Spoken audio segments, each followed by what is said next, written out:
Hi guys, it's DK Daniels, and welcome back to my live stream of Chasing Christmas. Um, we're going on to chapter 9, I think it is today, and we're already more than halfway through the book. So thanks to the folks who have come back um, time and time again. Sorry, it's been a great privilege to have you all, and I'm really grateful for folks who's showed up continuously. If you don't know who I am, which most folks, if you're turning up, you have to know who I am. I'm a YA author who writes LGBTQ fiction.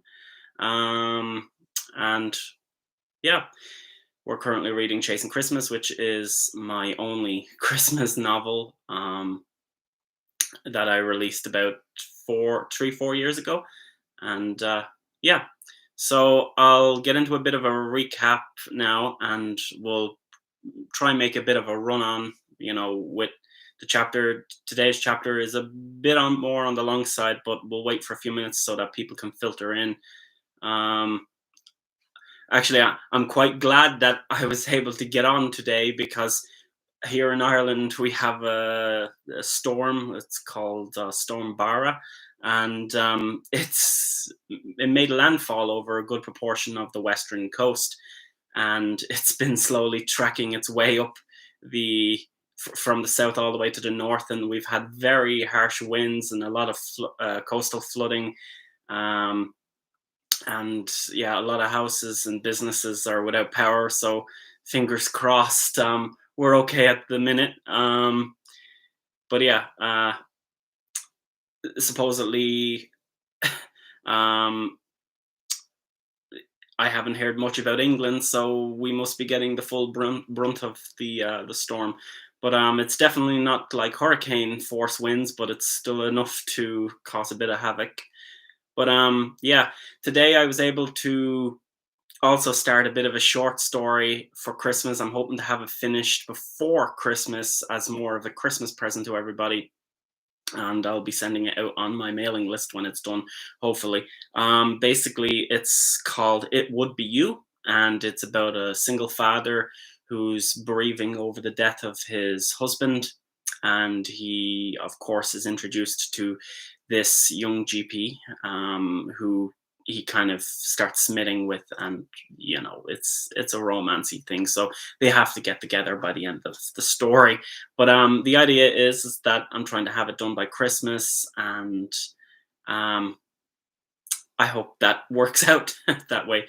Um, but anyway, okay, so I'll get into the recap for Chasing Christmas, and then we'll do a coming up preview. So far, okay, so Noah and the group were en route to Jack Hart's house in the last chapter, and Jack Hart is Noah's best friend, and he's going there to give him a present for Christmas, like he does every year. And while they're en route to Jack's house, Lucas and Noah, who Lucas is Noah's cousin, the two of them get into a bit of a heated debate, and a quick flare of the mind kind of sets forth a bit of an unpredictable moment that's about to come up right now, which will linger throughout the entire story because Lucas is a bit foolish about that. He just flies off the handle whenever he sees fit.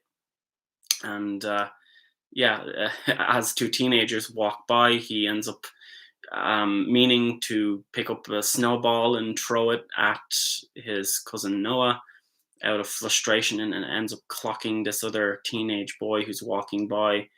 Um, and it just pisses that teenager right off. And if you have been here from the start or you've ever read the book before, the teenager is Jesse Tillman, which is the kid in the prologue. So you kind of get what sort of temperament the kid is kind of in. So, but yeah. Hi, Ethan. It's nice to have you back. I think I missed you yesterday, so it's great to see you again. But anyway, coming up now, the group is pursued by two angry teenagers. Of course, Lucas, Elijah, and Noah, including the two twins, now are running for their life. We're introduced a little bit more to the Chicago neighborhood while some thrill is interjected. With some mishap and struggle, the boys make it to Jack's house where Nolan, who is Jack's father, tells the older teenagers to take a hike. And, well, they kind of do to a certain degree for a while. And we get to meet Jack, who is, for the most part, a friendly, kind of bubbly person. He's kind of a small bit like Lucas, but not as hot headed, and you can kind of see why Noah chose him as his best friend. And then after things calm down and they've exchanged their presents, they decide to head off to the mall together with Jack in tow. So then that's theoretically the entire cast assembled for the entire book, and this is where everything starts really snowballing because, um, you know, everything gets much worse after that. But yeah, yesterday, just to kill some time while we were waiting, because I usually wait for about 10 minutes in to make sure everybody's in.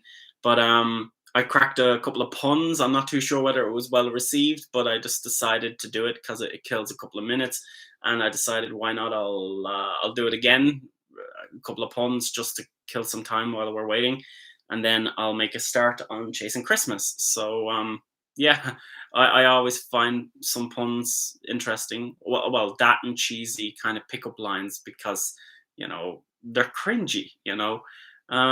Okay, so yesterday I accidentally swallowed some food coloring. The doctor said I'm okay, but I feel like I've died a little inside. Yeah. Okay, so becoming a vegetarian is a big mistake. Uh, Don't interrupt someone working intently on a puzzle. Chances are you'll hear some crosswords. Um, did you hear about the man who jumped off a bridge in France? He was insane. Um,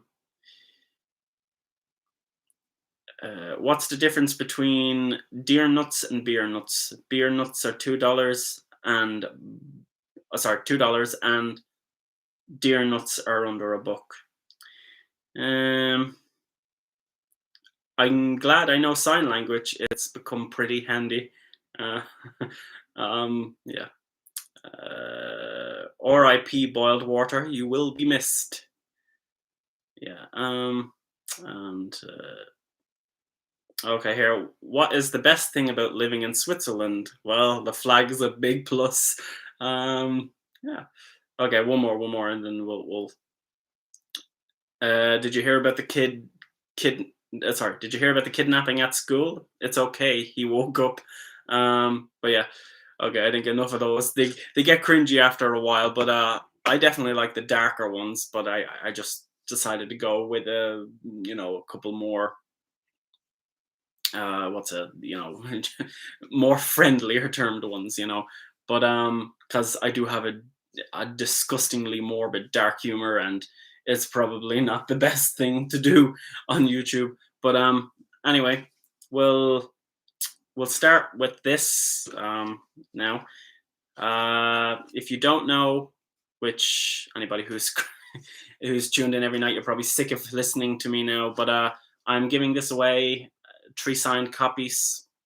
All you have to do is sign up to my mailing list, and yeah, that's pretty much it. You're picked from a random lottery, and the deadline is the 10th of December, and I'll try to get them out to you before Christmas rolls around.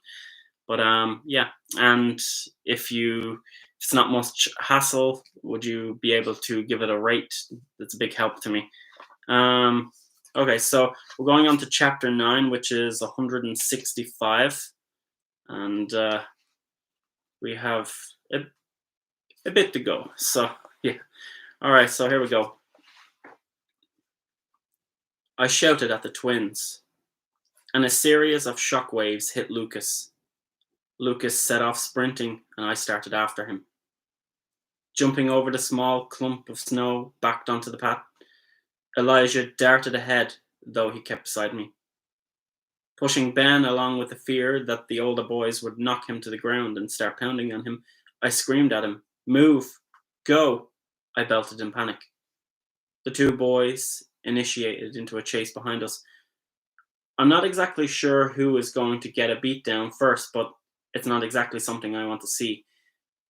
I'd love to see Lucas getting a good whooping, though, as much as I want that to happen because he is an idiot, I can't exactly let that happen.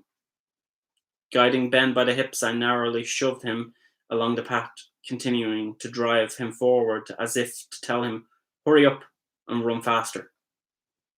Standing straight up again, I started to break into a sprint alongside Elijah. Lucas neared the end of the street and automatically slowed down a small bit to get his bearings, which even more so terrified me. Where are you going? Oh, sorry, where are we going? Lucas shouted back to us. Adam began to approach Lucas, and Adam stopped suddenly, all hesitant for a second. Glancing to his left in distress and then to the right, Lucas pointed to the left across the road. I shouted, turn right. I was hoping the two boys would stray away from our optimum route.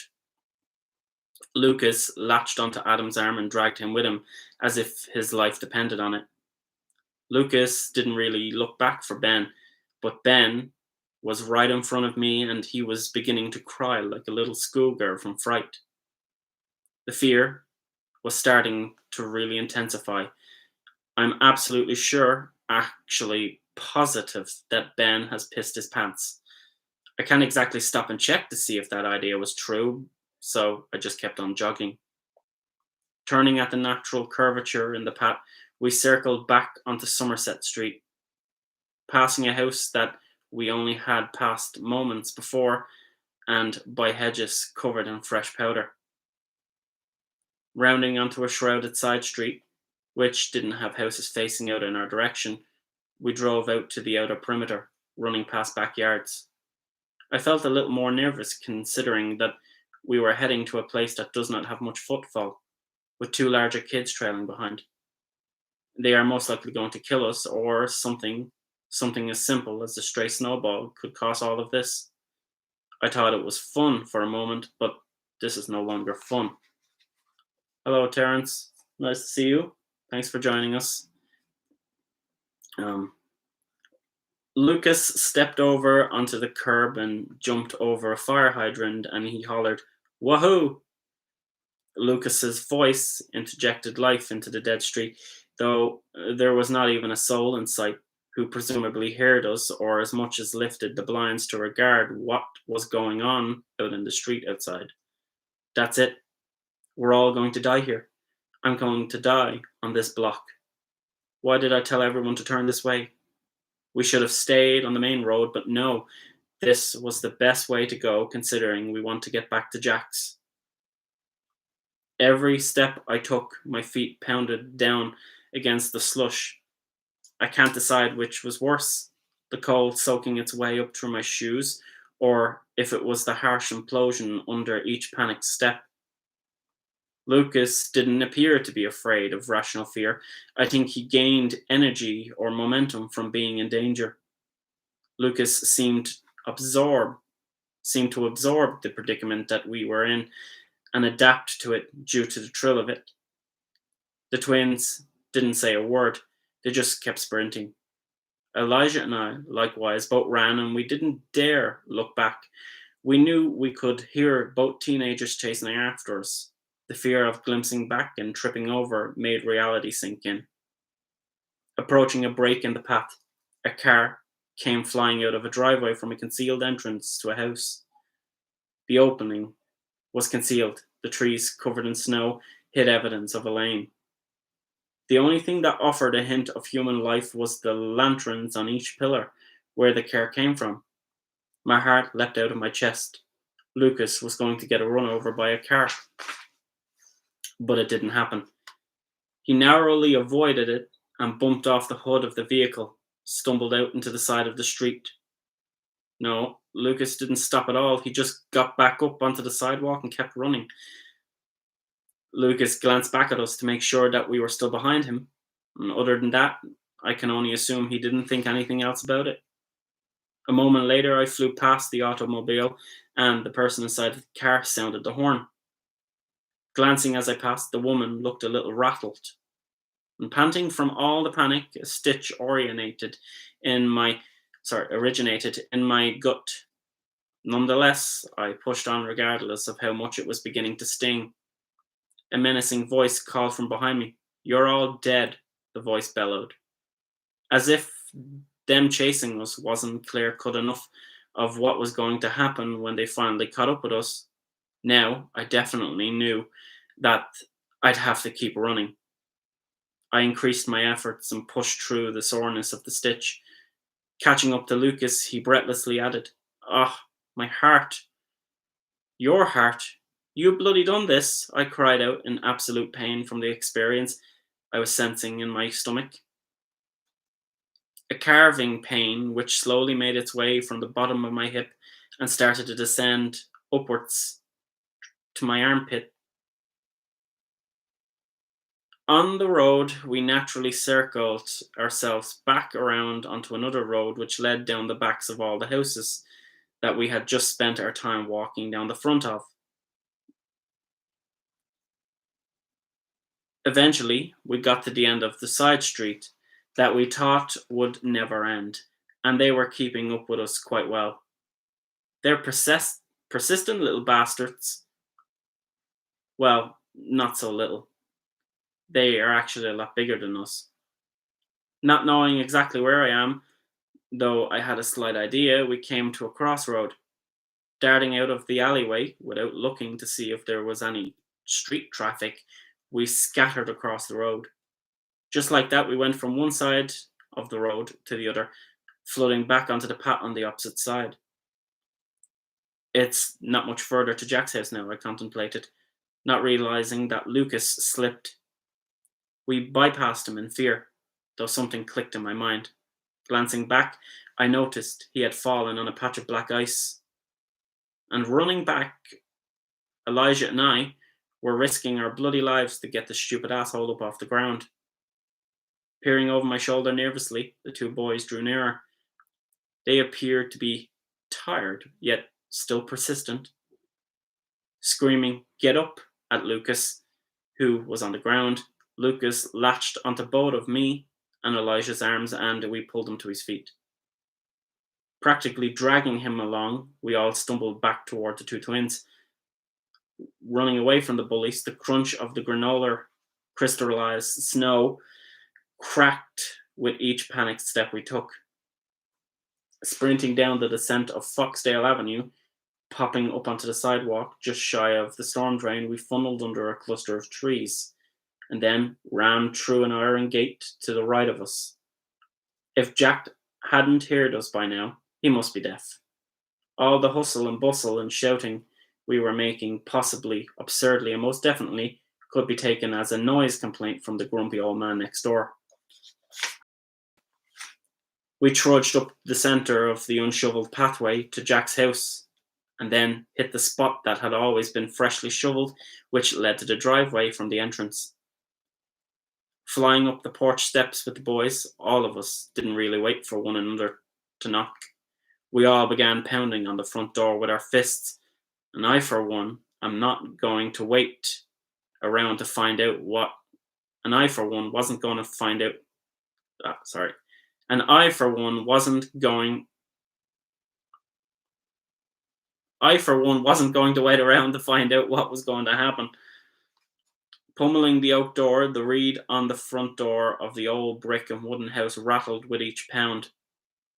Lucas screamed out in panic and haste. I've never been so glad to see Jack at the door in my entire life. I felt like I could reach out and take him into a hug. His face was such a rejuvenating thing to see. The boys from the street could be heard coming to a complete stop outside the fence. "What the hell is your problem?" Jack annoyingly lambasted. Jack genuinely looked annoyed, but then when he noticed it was us, his facial reaction scrunched up to a quizzical expression and changed to a soft, restful status. His posture, which had been tense when he opened the door, slumped, and the door wobbled a little as he let a relief take over his motions. Somewhere amidst the panic and the confusion, I glanced around over to Lucas. The boys didn't enter Jack's yard. They stood apprehensively outside the boundary. They didn't cross the thresholds for maybe many reasons, but the best idea could be that they are aware the front door is open. And out of nowhere, a snowball hit the reed on the door and its contents discharged. Fragments of tiny little snowflake diamonds shattered all over the door and showered Jack in splotches. Without getting a minute to do anything correctly, all the boys at the door just shoved all at once into the tiny slot, and I brushed past the doorframe and into the hallway of Jack's house. Jack immediately protested the display of boy power. I think it was rather amusing to think of it this way, but in retrospect, we did stampede Jack. Pushing through as Jack found his way back to the front door, he looked pissed. Jack shouted out the front entrance, "What the hell was that for?" Quickly spinning around to face Jack, I watched in anticipation and part nervousness of what was about to transpire. Latching onto Jack's wrist, I tried pulling him back in the door gently by saying, "Come on, it's not worth it." I quickly closed the door. When Jack got riled up, he was a little stubborn, but he was a lot better than Lucas when it came to problem solving. If things quickly went sideward, Jack wouldn't have a problem with retreating, whereas Lucas would have a problem with leaving because he does not know how to take defeat well. I stopped pulling Jack when I heard a man's husky voice calling from the dining room. It was, of course, Nolan, Jack's dad. Nolan came all the way up from the kitchen, made his way through the living room via the archway, and then into the dining room and out into the foyer. "What's going on?" Nolan asked. His face suggested a mixture of confusion and part seriousness to the question, just like every parent should be when they don't know what is going on, but they know that they should somehow approach the topic with caution. Nolan came out into the middle of the hallway and brushed through the confusion of boys and glanced at them in part disbelief, then glanced at the door and out into the driveway. He didn't even have to say a word, he just slowly sauntered out onto the doorstep, looking at the boys on the street. Nolan then peered back at us. It was quite obvious we were taking refuge from those two older boys, and he stepped back in the door slightly. Naturally being caught off guard, Jack's dad turned away from the opposing attackers, and a snowball hit him in the back of the shoulder. Though the display from the two teenagers seemed to make him even more alert, flipping around as if he were going to run out the door like a madman and just kill someone. "Go on, get out of here," Nolan shouted as shouted at the two boys from the door. The two boys didn't seem to listen. They just stood there and smirked at Jack's father. They weren't going anywhere. They're delusional even to think that. When Nolan saw that the two younger boys, teenagers, were not budging, he decided to swiftly come back inside the door, pluck up a baseball bat from inside the umbrella stand, and he marched right back out the door. Raising it, waving it at them, he protested it. Go on, get out of here now." His voice wasn't sweet anymore. It was demanding, like a military call. I wonder if Jack's dad had ever been in the military, because the way he spoke. It was kind of like giving direct orders to a group of privates. The boy with the black beanie hunkered down and picked up a snowball from the ground, compressed it together in his hands tightly, and then hurled it at Jack's father.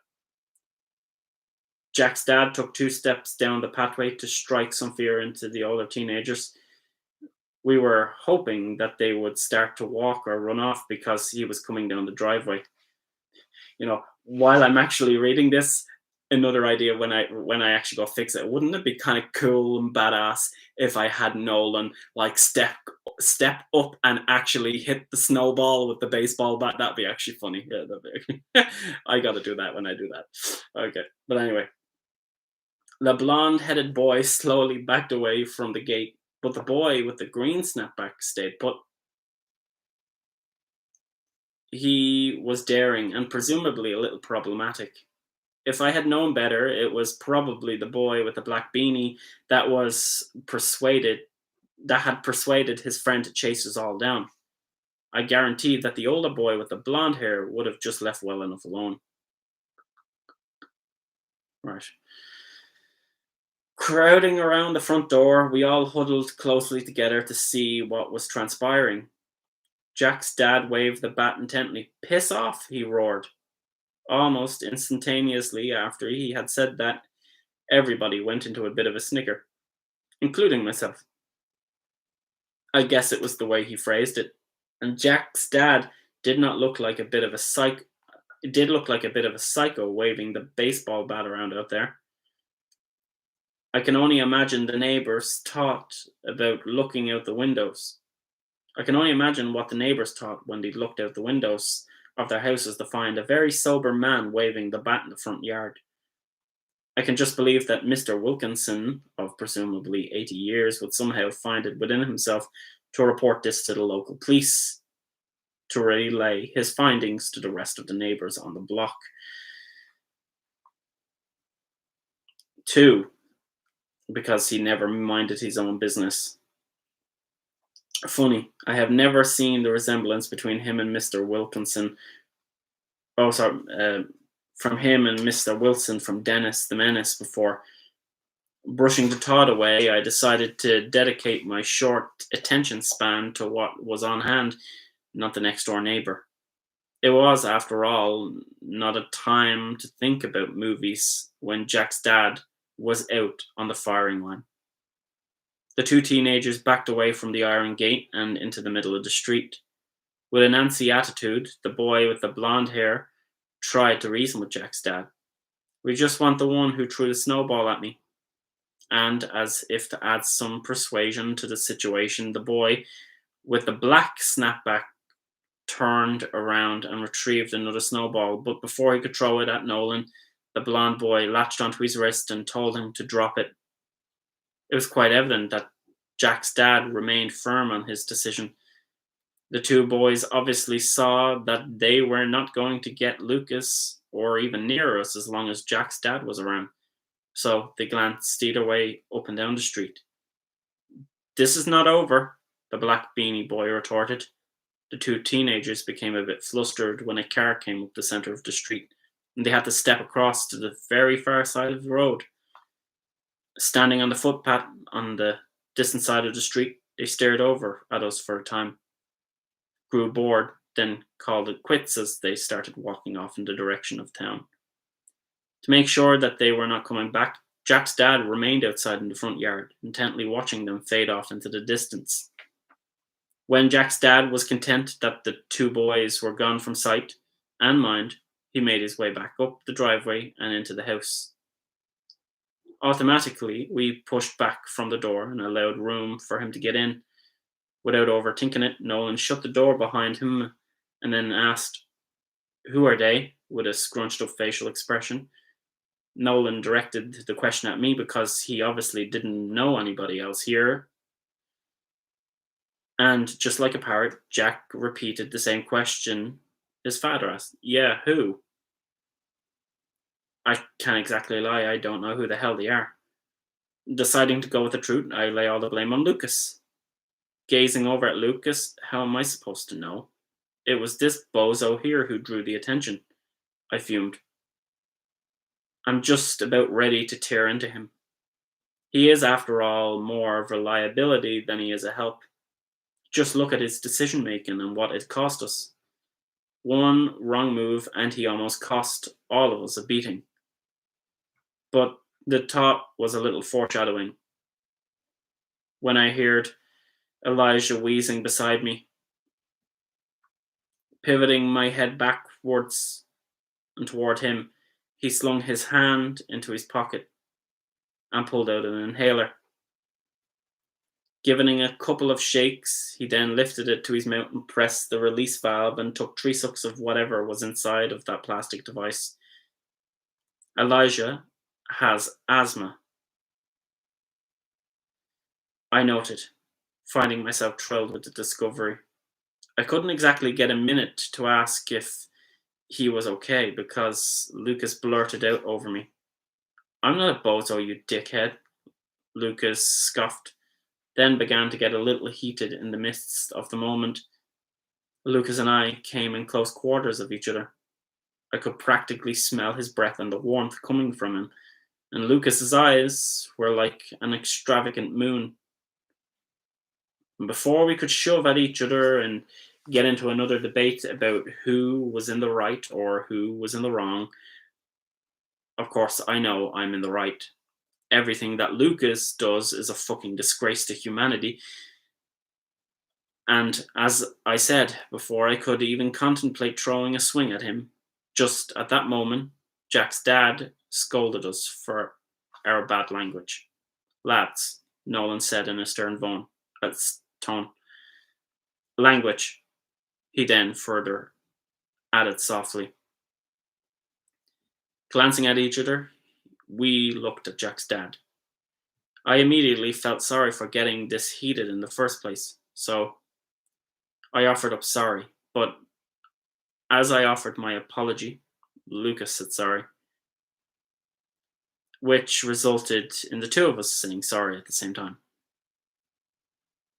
Without needing to say anything, the two of us glanced from Jack's dad back to each other and we studied each other's facial expressions, neither one of us precisely sure what to make of the timing.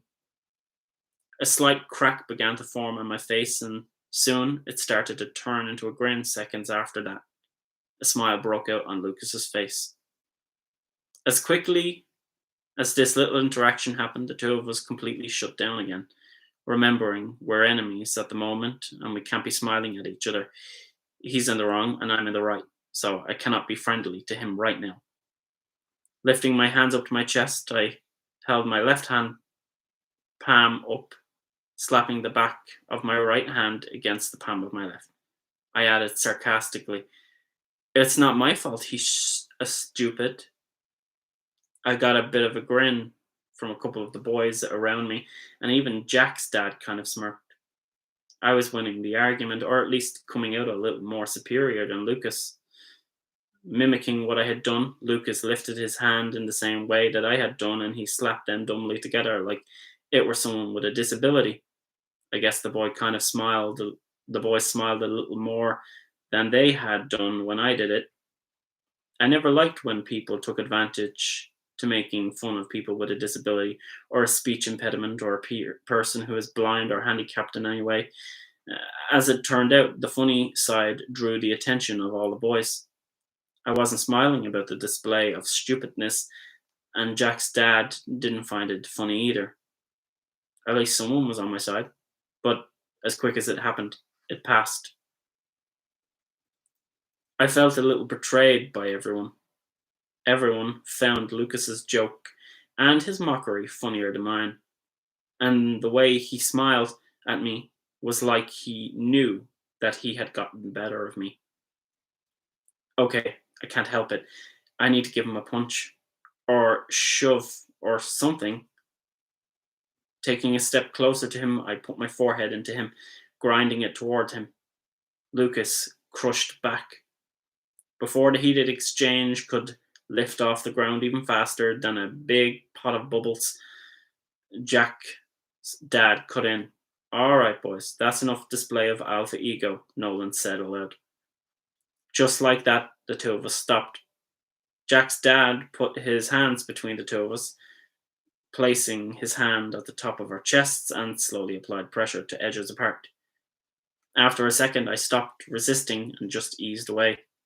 But that didn't stop us from wanting to give each other some dirty looks. Nolan came in with some advice. "I suggest the both of you sit on opposite sides of the room until you calm down." "Fine," I huffed. "If anything gained me any peace during this holiday, then I will just call it quits." I let my stiff posture set in a little, and I began to relax. "All right," I agreed. Though as much as I was willing to try and forget the moment, Lucas is the type to continue hampering on about hampering on until people grow so tired and sick of the bullshit that they end up cracking. I guess that is how Lucas ends up in trouble because he does not let things go as smoothly as others. Instead, as Lucas offered up, instead Lucas, as always, offered up a snide remark. Great advice.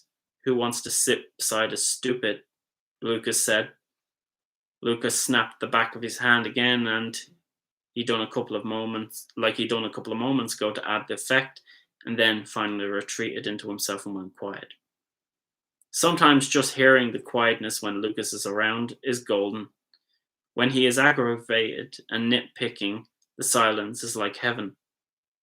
A disgruntled sigh of frustration escaped Ben. Gah, dropping his head back upwards to the ceiling, Ben let out a gasp. Even though I'm miserable, Lucas is now unhappy, and moreover, Ben is now sad. The best thing about it all is that Elijah is smiling at our dysfunctional show of feng shui, or feng shui, I think it is. Feng shui. Um, Elijah held his hand out for Jack, and in doing so, Jack looked at his hand for a second, almost in a trance. Hi, I'm Elijah. We've never talked before, Elijah said. When Jack got control back, he shook himself about and then shot his hand out for a handshake. Daydreaming is nothing new for Jack. I remember the first time he and I met. When I said hello, I offered my hand, just the same way as Elijah had done, and he looked at it for a moment before actually giving me a handshake. Haha, hey, Jack offered nervously and a bit bluntly. Yeah, I know you, but like you said, we have never talked before, Jack offered with a chuckle. The two of them shook hands proudly, while both erupted into a soft, warm chuckle that even made my heart tingle on the inside. It is cool to see the two of them getting on. And then Elijah broke contact with Jack and turned to Nolan and offered him a very formal, polished greeting. Good day, sir. Elijah held out his hand and gripped Nolan's hand, not too tight and not too light. Uncle Andy always said you can judge a man by his handshake. If it's too weak, then he's not a natural born leader. If it's firm, then he has some good traits in there to be a leader. I'm not exactly sure if Uncle Andy actually has any common sense to this deed, but I guess it's good manners to have some sort of strong handshake, right? I kind of hate when people take my hand for a handshake and they grip it so lightly that they don't make any effort in welcoming you. I try and embrace them the way I learned to do so. It takes energy in the form of voice and firmness, with my hand shaking, that it should be common courtesy to return the favor. I've never seen Jack's dad, I've never seen Nolan's face light up like this before. His face literally lit up. Nolan glowed a warm smile before offering Elijah a compliment, which, might I add, was not something you get every day from Jack's dad. It took me all of nearly 2 years to get a compliment from Jack's dad, and here was Elijah getting a compliment from Nolan, and he's only been here like 10 minutes. I'm telling you, there's something special about that boy. You have quite the grip there, son, Nolan offered. Nolan let Elijah's hand go, and Elijah turned a soft pink. He obviously wasn't expecting to be praised for something that he was doing naturally. It's the cute little things that make him irresistibly cute. My stomach is funny, and my heart is beginning to race in my chest just looking at him.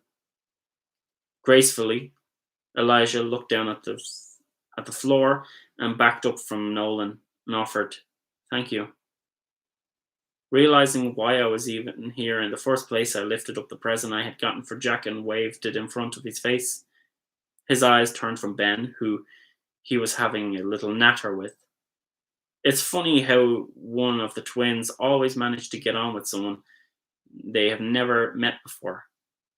It's like people are naturally drawn to them. I wonder if they release a chemical or something so that people become fixated on them and they must talk to them. Or maybe Elijah releases some sort of weird potent chemical that makes me want to kiss him all of a sudden, makes my heart go faster in my chest. Ah, I'm confused. Though Jack's attention was drawn to me, waving the present in front of him. I have your present here, I teasingly offered. Jack broke whatever conversation he was having with Ben and turned and snatched the present out of my hand. Well, he didn't precisely snatch it out of my hand. He took it quite gently, just like any child or person getting you a gift from, um, like, oh, it's from me. Well, that's how I felt when I, sorry. Well, that's how I feel when I get a present from someone. Am I weird? Though remembering all of the shit that had happened outside, I offered sheepishly, "It's been true hell, though," I said. With that, I swiveled my head around to Lucas, as if to say that it was all his fault that the present may or may not be ruined. With fingers crossed, I was hoping that it was not broke. I know it's superstitious and all that fun shit, but yeah.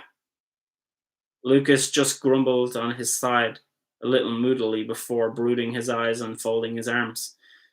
Though the displeasure of knowing that the present may be broken didn't stop Jack from taking it out of my hands. He smiled and shrugged his shoulders as if to say, "It's cool if it were broken, and if it were intact, then that would be okay too." In taking the present from my hands, Jack ushered for all of us to come towards the living room. He effortlessly glided across the floor in sock clad feet and into the living room. "Thanks, man," Jack warmly said. "Come on into the living room," Jack added while leading the way. In doing so, everyone kind of followed him without really thinking, and Nolan cut in over us all. "Shoes, boys. That's an expensive rug in there," Nolan said enthusiastically. Glancing from the sitting room and back to Jack's dad, then back to the living room, we all noticed the rugs lying about the place, most notably the one in the center of the room, which sat underneath the sofa and the coffee table. Just as boys knew how to fix a problem, everyone turned around and darted back to the front door in a stampede fashion. I walked slowly and surely back to the door, but Lucas, Adam, and Ben all pushed and shoved each other. As they were doing this by the door, they were unhitching their shoes in a disorderly fashion. Kicking off their shoes, they let them drop to the floor in a racket and sloppily. By the time I got over and started to unlace my snow boots, the boys had already completed. Ben had a hole in his left sock, and his big toe stuck out through the obtruding hole. I don't know why I was watching his feet. It's just something that somehow happened from time to time. From time to time, you notice something for no apparent reason. It becomes noticeable. And as I watched Ben walk away, Lucas slowly trailed behind him, and the impressions of his footprints were left coating the surface of the wooden floor all the way to the sitting room. Jack had already taken his place on the love seat in the living room, and as I slowly hitched one boot off and let it drop with a thud, I noticed Elijah unlacing his shoes quite close to me and quite carefully, too. Elijah wasn't rushing like the rest of the boys, and he wasn't overly enthusiastic to get his shoes off. He was being presentable. I somehow began to smile at him, and as he unlaced his boots, he smiled back at me in an awkward way. It was just the two of us in the hall now because Alan had disappeared back into the kitchen. It was just us two in the dark, and the washed out light coming from the living room through the narrow opening of the archway gracefully illuminated us. When Elijah finally took both shoes off, these cute little socks with Christmassy tones came to light. They're definitely not mine, so maybe they're his. Elijah is wearing something that belongs to him. The socks have these cute little reindeers on them. They're so green and have plenty of red. They're so cheerful. In doing so, he plucked up his shoes and placed them down beside mine, and I kicked off my second shoe. The two of us hesitated for a moment and locked eyes with each other. We didn't say anything, he just stared. Something about the moment seemed powerful. It's like he was trying to tell me something, but not say anything. The moment was broken when Jack called from the living room. Are you coming? Jack said, and peeping from Jack back to Elijah, Elijah turned himself pink again, and he seemed to be a little flustered with embarrassment or shyness. He became all shy suddenly, and he looked nervously from them to me before he started on ahead, and in doing so, I shoved my foot against my snow boot into the unassorted pile of shoes before heading to the living room. Jack's house is a lot like mine, of course. There are different decorations and a slightly different layout, but the general organization of the house is the exact same as my home. His mom loved to have family portraits and warm tonal colors. A couple of end tables, bookcases, and candlestick holders surrounding the inner circle of two love seats, and a coffee table in the center of the rug. I remember his mom works most Christmases, so she can't take a long vacation from work, meaning that she didn't have to return to work until the new year. Huh? Okay. Um, Plopping down beside Jack, he asked, so can I open it now? Giving him a toothed smile back, I sarcastically said, well, it has your name on it. With that, Jack gave a little chuckle, and he started to tear the festive, colourful paper, which had little snowmen with a blue background and pebble-sized droplets of snowflakes around them. True, Jack said. Jack lowered his neck a little and gave a growl-like response. Injecting a malicious sneer, he took a single split from the present and then halted. Jack said, give me a minute to get yours. Shooting up from his seat, Jack raced out of the living room, climbed the stairs to his adjacent room. I hope he does like what I got him. I decided just to get in the game, of course. I hope he does like what I got him. I decided just to get in the game, of course, and since the two of us game all the time, I think that getting him a game is most likely the best idea. Glancing around the room while waiting for Jack to come back, I locked eyes on Lucas, who sat with his arms folded in the corner of the love seat. I still don't know what his problem is. He gets so goddamn moody for the smallest of reasons. I'm just trying to move on right now, and he's still sulking. Lucas can be such a baby at times. Thank God I have a little bit more maturity than him. And peering across on the left, he was slumped over in a deep brooding. I sat on the armrest beside Lucas and directly behind the sofa. There were roughly 10 family pictures on the wall beside the archway. It seemed weird to have so many eyes on me. Swiveling my head back to the right, Elijah sat on the same couch as the two other boys, and he just seemed to be observing and taking in everything around me. Elijah didn't seem to be distraught or out of place. The way Elijah is sitting, calm and patient, makes him even cuter. While his eyes were wandering around the room, just finding anything to look at, his eyes somehow crossed in front of mine. The two of us caught sight of each other, and for a moment we both locked onto one another, and then we broke the contact and became embarrassed.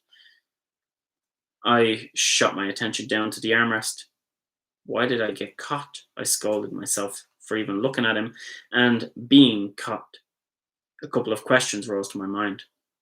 Why is he getting so embarrassed when I look at him? I can't help it. Elijah is just too pretty not to look at. Is that a crime or something bad? I can't help but look at him. He is so attractive. And every time I do, he can't even make eye contact with me, and I can't make eye contact with him. The fear is so immense that he'll figure out my secret from the way I'm looking at him. Thank God I didn't have to think about it much more, because Jack came thundering down the stairs again and back into the sitting room. Plopping down again beside me with a bit of a sniffle, Jack said, "Okay, I got it," in a breathless way. Taking the present from Jack, I proceeded to tear it open. At the same time, Jack freed his. He got me a jewel shock, just what I was asking for.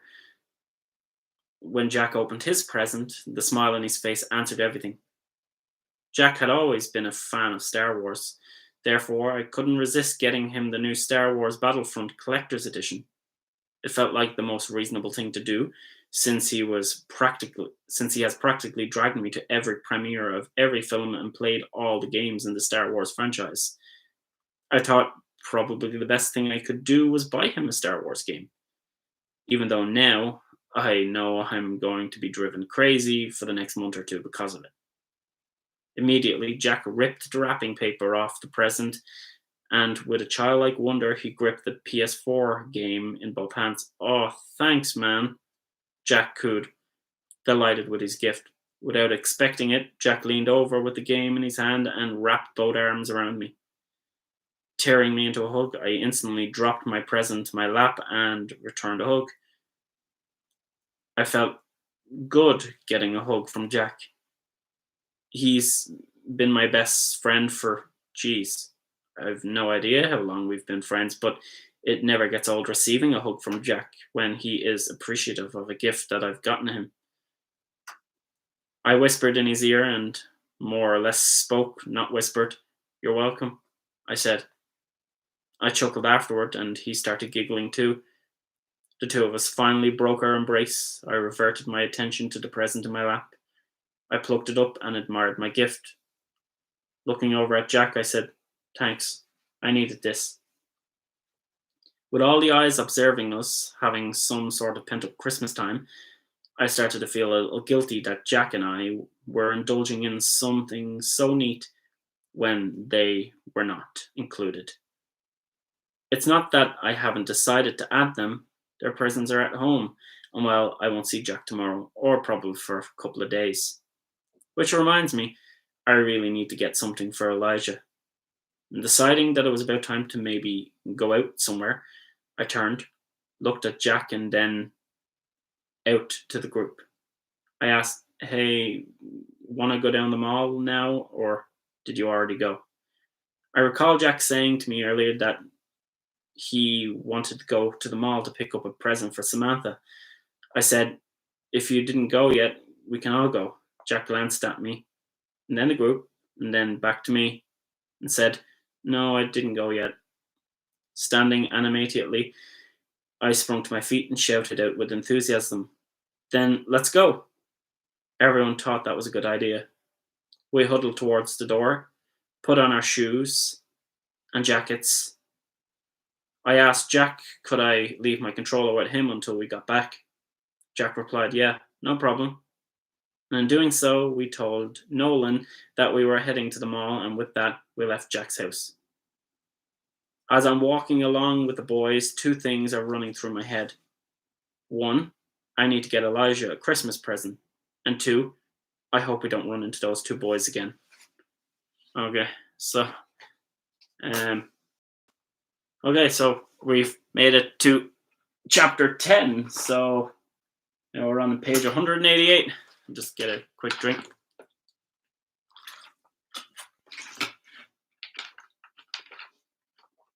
Folks, at least enjoying the, you know, the reading.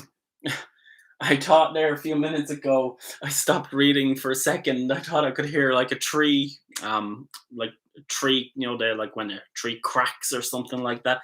There's a huge, colossal tree that's like out the window, out my window, and it's nestled between a big wall and a barn because I live in the countryside. So um, you could probably guess why. As they say, was inspired. But yeah, I thought I heard that, and I was like, not timber kind of thing. But that's good. It's good to hear. Um, I think I'll probably call that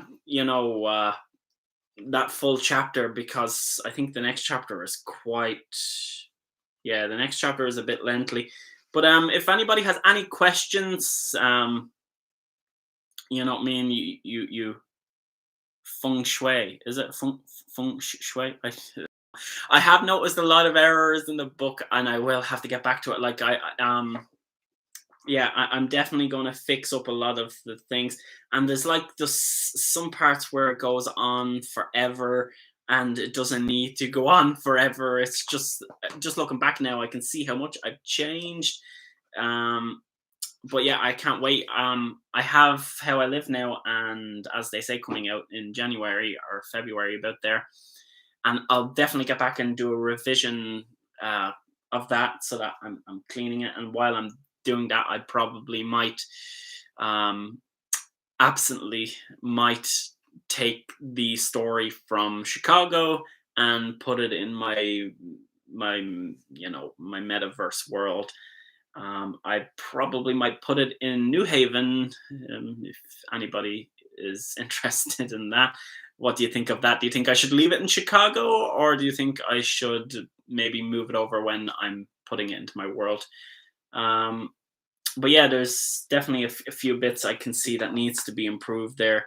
Like if you've been reading along with me, you can see where I probably was skipping little sections just to be more direct. And then there was a couple of moments where I've read it and then I'm like, what the fuck did I write? And then I was like, how the hell did that make it into the book? I don't know how, but it just managed. But yeah, one thing is, even with words, when you're talking about words, um, I've actually mentioned to my boyfriend there, probably yesterday, or was it the day before? I can't remember. But just even the way I'm saying some words, I know I'm probably butchering some words because I'm accustomed to both the English, the Americanized version of it, and the British version of it. You know what I mean? It's kind of like garage and garage and stuff like that. You know what I mean? Or you know what I mean, foyer or foyer. Because I've heard both, and I know it's not consistent. And yeah, I'm very conscious of that, the way I'm saying some things, and it's starting to drive me a bit crazy. Um, but yeah, it's kind of like the way the Americans say aluminum, aluminium. But yeah, uh, but yeah, I think that's probably. I think I'll probably call it there. I want to say thanks to everybody who's turned up again. Um, for this live chapter. Eggsy and Hamish back there, they really enjoyed this chapter. They're saying, "Oh, now a bit of action is happening." Yeah, they're really happy because they felt like the thing was dragging along. um, but yeah, they're happy to finally getting some action with the story. Um, but yeah, don't forget, guys. If you're not on my mailing list, make sure you're on it so that you don't miss out on this opportunity. I'm also going to be launching, when I'm launching, as they say, I'll be most likely launching some sort of a bookie box kind of thing with a couple of assortments in it. I'll share that more at the time, but I have actual bits and bobs that I'll be sharing when, as they say, that it'll be only, as they say, exclusive that relate to kind of Ireland and stuff like, pencils and like cups and that and everything that'll be going away with the book. It's just something a little bit more Irishy, I suppose. Just for that particular book. But I can't wait to sort that out. But I'll mention that closer to the time. But yeah, um, it's been great. I hope everybody has enjoyed this live stream event, and I can't wait to see you again tomorrow. I'm pretty sure taught I previously suggested the powers that be at GA that they put a special note on their login homepage when an author was doing a live reading. Clicking on the note has activated a hot link to take readers to the live event session. DK, perhaps if you ask them to do the same thing, your status as an author might get them to do it. Clicking on the notice active. There's a hot link on gay authors. Is there? I didn't even know that. Is there? Suggested the powers to not be at, yeah. So on the login homepage. Okay. I'm not sure. I'll have to check that out. I'm not even aware of some sort of a login thing, though. I think dealing with gay authors, they have a lot of stuff going on in the background, so I guess it could be something that I could ask for, but usually they're always trying to fix other things, and I don't know whether that might upset their website or whatnot. I know whenever I'm doing updates on my website, when you do something, it could just throw the whole rest of the page out, and especially when you're designing it for mobile, it's a nightmare because what you see on a web version is completely different to the mobile equivalent. And yeah, but I mean, it's simply adding a link to it is not that difficult, but I don't know how their website is structured or anything like that. But when I'm making my website, even adding something as simple as like a box for a link, it can throw a lot of things off, and I have to slightly move everything around. There's no hot link yet. As for editing slash want to do it with tweezers, not a machete. Oh, okay, all right, okay. Okay, I get you. Okay. Yeah, no, I haven't really actually talked to many of the actual admins. What's it? I think it's Sia or what's the guy that runs it? I can't remember. I don't actually really mingle with a lot of the admins and stuff like that. Or Renee Stevens, I think she's an admin as well. But yeah, no, I haven't actually talked to a lot of those authors and stuff like that. I think that I've only had an interaction with a handful because there's so many. I spend a lot of my time trying to, build up my own platform. But I guess it's something I have to look into.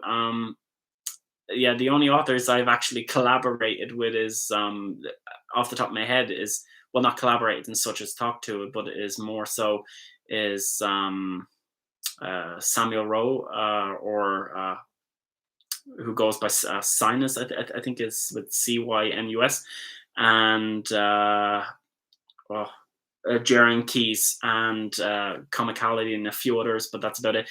But if you're also interested in anything like that, I also have a short story compendium kind of thing with a couple of those authors. We released it, I think, back last year. It's called Same Love. It's on gay authors. It's a collection of a load of different short stories from like 7 or 8 different authors. You might be interested in it. It's free on gay authors, and I also have on my website in the downloadable section that's free as well. You can download like an ebook version of it for Google Play or Kindle or whatever is your preferred medium.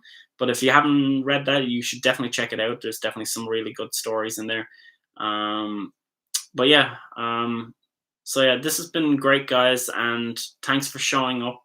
I love how folks are getting a little bit more, chatty. I want to make this more like a zone, where you can chat. I keep doing this with my hands. I don't know why.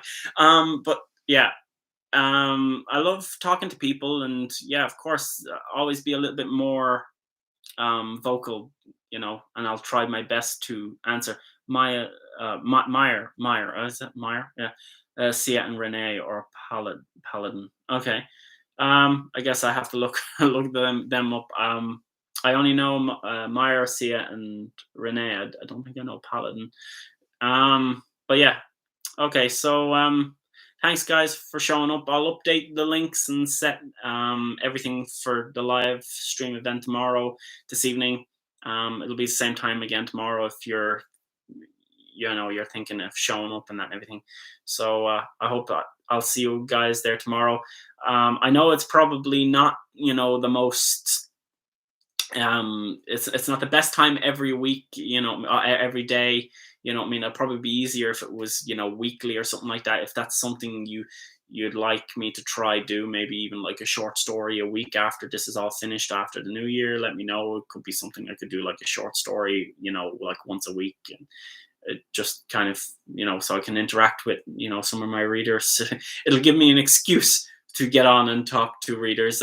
I'm not very good at that aspect, but I need to make myself a little bit more public, I suppose, to talk to some folks. Um, I'll see you now. Ta. Yeah. But yeah, okay. So this has been great, guys, and I'll see you tomorrow. So yeah, bye bye, and have a good day or evening wherever you are in the world. Bye bye.